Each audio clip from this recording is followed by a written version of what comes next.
હુકુમચંદ્ર નંદકૃષ્ણ ગાંધી તથા સ્વર્ગસ્થ સુધાબેન રવિચંદ્ર ગાંધીના સ્મરણાર્થે રચાયેલી વક્તૃત્વ સ્પર્ધામાં ઉપસ્થિત મંચસ્થ મહાનુભાવો, નિર્ણાયકશ્રીઓ તથા મારા વાલા સ્પર્ધક મિત્રો સૌને મળેલ સનાત જય શ્રી કૃષ્ણ. આજે આપણે એક મહાન વૈજ્ઞાનિકને યાદ કરીએ છીએ. તેમને આપણે મિસાઇલમેન તરીકે પણ ઓળખીએ છીએ. તેમને આપણા ભારતનું ગૌરવ અપાવ્યું છે. હું વાત કરી રહ્યો છું એવા ડૉક્ટર એપીજે અબ્દુલ કલામ, જે પોતાના માટે જીવે, દીન દુખિયા માટે જીવે અને રાષ્ટ્ર માટે જીવે. તેના પર ભગવાન હંમેશા કૃપા કરે છે અને નેકી સિદ્ધિઓનો વરસાદ વરસાવે છે. ડૉક્ટર કલામ સાહેબનો જન્મ 15મી ઓક્ટોબર 1931ના રોજ રામેશ્વર ટાપુ ખાતે થયો હતો. તેમના પિતા પાસે એક ઘોડી હતી. તેના દ્વારા તે યાત્રાઓને લઈ જવાનું કામ કરતા હતા અને તેનાથી જ પોતાના પરિવારનું ગુજરાન ચલાવતા હતા. કલામ સાહેબે પોતાના ગામમાં જ પ્રાથમિક શિક્ષણ પૂરું કર્યું. ત્યારબાદ તે માધ્યમિક શિક્ષણ ગયા અને ત્યારબાદ તે સેન્ટ જોસેફ કોલેજમાં અભ્યાસ કર્યો. ત્યાં તેમને દ્રઢ સંકલ્પ અને નિષ્ઠાથી પોતાનો અભ્યાસ પૂર્ણ કર્યો. ત્યારબાદ તેમને 2 તકો મળ્યા. પહેલું હવાઈદળ ઇજનેરી તથા બીજું મંત્રાલય શિક્ષણમાં. તેમણે હવાઈદળ ઇજનેરીનો કોર્સ પસંદ કર્યો. 25માંથી 8 ઉમેદવારોને લેવાના હતા.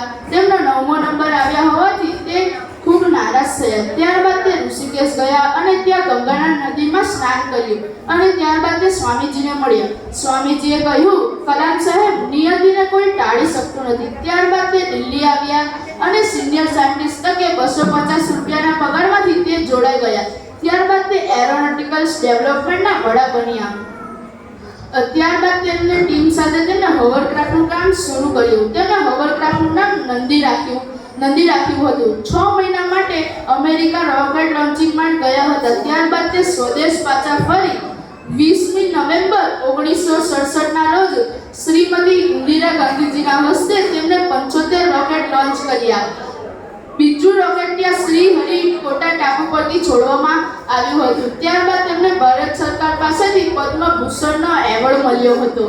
તેમને સમગ્ર વિશ્વમાં રેડિયો અને ટીવી દ્વારા સંચાલિત થઈ ગયા હતા. તેમણે ત્રિશુલ મિસાઇલ, અગ્નિ મિસાઇલ અને પૃથ્વી મિસાઇલનું સંચાલન પણ કર્યું હતું. ત્યારબાદ તેમને ભારત સરકાર પાસેથી પદ્મ વિભૂષણ અને ભારતના રત્નથી તેમને નવાજવામાં આવ્યા હતા. 25મી જુલાઈ 2002ના રોજ એટલે કે ભારતના સર્વોચ્ચ પદ એટલે કે રાષ્ટ્રપતિ તરીકે તે ઓળખાયા. રાષ્ટ્રપતિમાં તેઓ સાદગી અને શાંતિથી પોતાનું જીવન જીવતા હતા.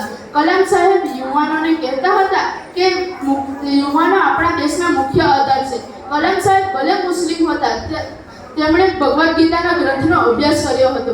આવા કલામ સાહેબને મારા નેકી વંદન. અસ્તુ. લક્ષ્મી માં